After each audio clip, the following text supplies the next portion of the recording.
When I was a kid, there was this big ice storm that came through that knocked out our power for a couple of weeks. And at the time, we lived in this house that only had an electric heat pump. And as you probably can figure out, when the power goes out, so does the heat.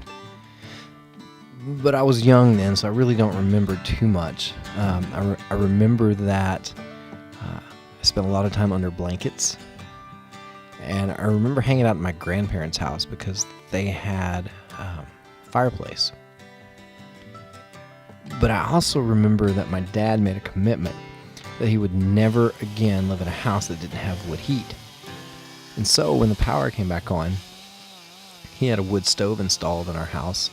And every home that I've lived in since has had a fireplace or wood stove. And so to this day, I hardly use anything beyond my stove to heat the house. But as you may have picked up on already, I'm a bit of a traditionalist. When it comes to starting a fire at my place, I've got 2 rules. Rule 1, you only can use wood to start the fire. No paper, no kerosene, no starter logs. And rule number 2, you only get 1 match. Now, under these conditions, you need a little more careful planning. I can't just take a big wet log and throw a match on it and expect it to burn. I have to take my time and do it right the first time.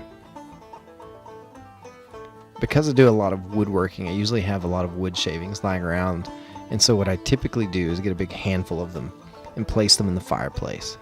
And then I take a piece of dry cedar or pine, something that's going to burn easily, and start splitting it down into smaller and smaller pieces, and then I'll set them to the side. And then I take a match and very carefully light it, and gently place it against the wood shavings. And then the expected happens. The shavings catch fire. But I can't sit back and go, me man, me make fire, because there isn't enough substance in the shavings to heat my house. If I stop now, the fire will burn out before it can radiate any real heat, and the light will be nothing but a memory. But it's still not strong enough to throw a big log on it, and so I start adding the small pieces of wood to the flame. Pieces of wood no bigger than the match that I used to start it, and then I start adding little bigger pieces of wood, pieces the size of pencils. Fire is getting bigger, but I still can't stop. It's still not enough. It'll still go out. And so I keep tending it and adding what it needs, but never more than it can bear. And soon a hotbed of coal starts to emerge, and the fire begins to radiate its heat. It becomes stronger, and so I add more pieces of wood larger than before, and the fire continues to grow bigger and bigger. And then, eventually, the fire grows so strong that I can take the biggest, greenest, wettest log, and even it will burn. And this fire will warm my house through the coldest and darkest night.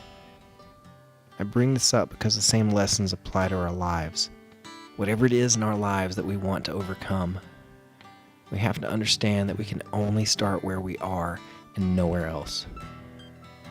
We have to start where we are, not where we want to be. And we have to start making the small changes that will ultimately affect the bigger ones. Maybe you need to get rid of some stuff.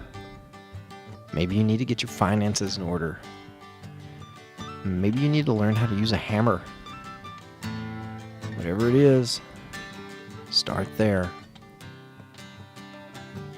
And then add to it. Start looking for the next right answer that's taking you towards your dream and not away from it. Find it and then deal with it and then keep moving forward. Keep breaking the inertia that makes you want to stop. Over and over, you step up and you keep adding the things that are moving you towards your destination, and you keep your own personal fire growing bigger and bigger. And then maybe in a few months or a few years, this proverbial fire of yours will be bright enough and strong enough to illuminate your world, and you can take the biggest and greenest and wettest log in your life, and even it will burn. But then you've got to do the next right thing. The next time that the night is cold and rain is falling down, and when you hear the knock of a tired stranger at your door who is drenched and confused and alone, you can say to them, "Come, sit by my fire, warm yourself and gain the strength you need to continue on your journey." And then